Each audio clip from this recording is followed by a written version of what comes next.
સર્વાંગી શિક્ષણ શ્રીમદ ભગવદ્ ગીતાના મૂલ્યો અને સિદ્ધાંતો ભાગ 1 વાર્તા છે કર્મણ્યવાધિકારસ્તે। મનુષ્યના નિયંત્રણમાં તો માત્ર કર્મ જ છે, તેનું ફળ નહીં। આ વાત શ્રીમદ ભગવદ્ ગીતામાં પણ કરવામાં આવી છે। કર્મનો ત્યાગ કરવાની ઈચ્છા કર્યા વગર પોતે કરેલી મહેનતના ફળની આશા છોડીને કર્મ કરવું જોઈએ। તે વાત અહીં મધમાખીની વાર્તા દ્વારા સુંદર રીતે નિરૂપવામાં આવી છે।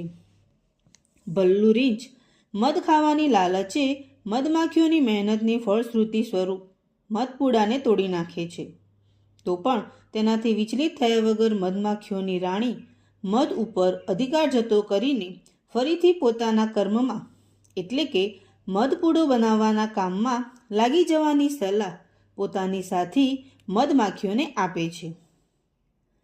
પ્રસ્તુત છે વાર્તા। એક ગામ હતું। ગામને પાદરે એક રળિયામણું તળાવ હતું। તળાવને કાંઠે ઊંચો અને ઘટાદાર જાંબુડો હતો। જાંબુડાની એક ડાળ પર મધપૂડો હતો। બધી માખીઓ આખો દિવસ ફરીને ફૂલોમાંથી રસ ભેગો કરીને મધપૂડામાં ઠાલવે અને એમ સરસ મજાનું મીઠું મધ તૈયાર કરે। આ મધપૂડાની એક રાણી હતી, તેનું નામ હતું મધુરિકા। બધી માખીઓ રાણીની સૂચના મુજબ ચાલે। મધપૂડામાં મધ ભરાઈ ગયું। મધમાખીઓ આ જોઈને હરખથી નાચવા અને ગાવા લાગી। મીઠા મીઠા મધથી છલકે મધપૂડો આપણો, જોઈ જોઈ મનડા મલકે મધપૂડો આપણો। વનમાં ભલ્લુ નામે એક રીંછ એના મિત્ર ચુન્નુ શિયાળ સાથે રહી। ભલ્લુ ભારે મસ્તીખોર અને પોતાનું જ ધાર્યું કરનારું। એક દિવસ ભલ્લુ રીંછ ચુન્નુ શિયાળ સાથે તળાવ કાંઠે પાણી પીવા આવ્યો। પાણી પીતા પીતા તેની દૃષ્ટિ મધપૂડા પર પડી। અરે વાહ, મને તો મધનો ખજાનો મળી ગયો। મજા પડી ગઈ, ચાલો થોડું મધ પણ ચાખી લઈએ।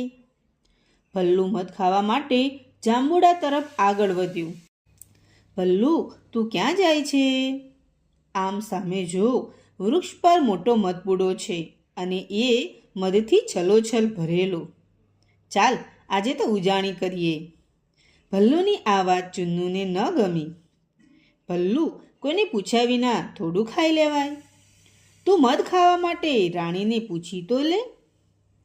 આપણને ગમ્યું તે આપણું, એમાં કોઈને પૂછવાનું થોડું હોય? પૂછે એ બીજા। તારે ન ખાવું હોય તો તારી મરજી, હું તો ખાઈશ જ। ભલ્લુએ વૃક્ષ પર ચડી પોતાનો પંજો મધપૂડા પર માર્યો। મધપૂડો તૂટ્યો અને મધ પણ નીચે ઢોળાયું। આ જોઈ મધમાખીઓના ગુસ્સાનો પાર ન રહ્યો। તે રાડારાડ કરતી ભલ્લુ પર તૂટી પડી। મધમાખીઓએ ભલ્લુ પર ચારે બાજુથી હુમલો કરવાનું ચાલુ રાખ્યું। ભલ્લુની બધી હોશિયારી અલોપ થઈ ગઈ। અરે અરે, તમે આ શું કરો છો? રાણી, આ દુષ્ટ રીંછે આપણા મધપૂડા પર હુમલો કર્યો છે, એની સજા તો એને આપવી જ જોઈએ। આપણે દિવસ રાત મહેનત કરીને મધ ભેગું કર્યું છે, એણે આપણી મહેનત લૂંટી લીધી છે।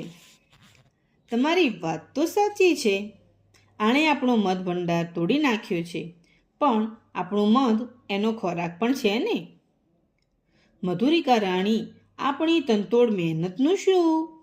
આપણે આટલી બધી મહેનત કરી છે, એનું ફળ બીજા ખાઈ જાય તે કેમ ચાલે? એમ પહેલાં તો એ કહો કે આ મધ કેવી રીતે બનાવ્યું હતું? ફૂલોના રસમાંથી। ફૂલોએ રસ કેવી રીતે બનાવ્યો? એમાં તો પાંદડાની મહેનત છે।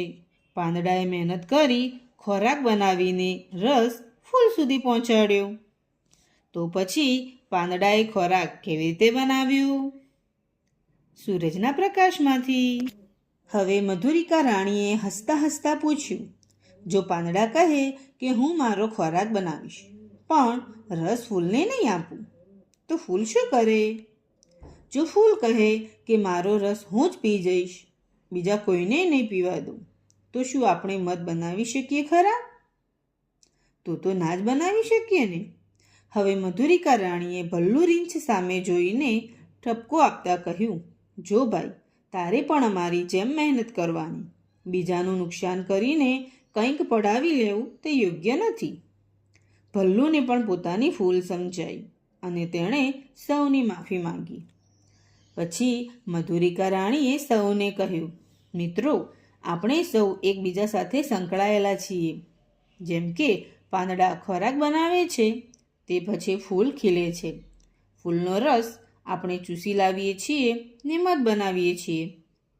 મધ અન્યનો ખોરાક બને છે કે તેમાંથી દવા બને છે.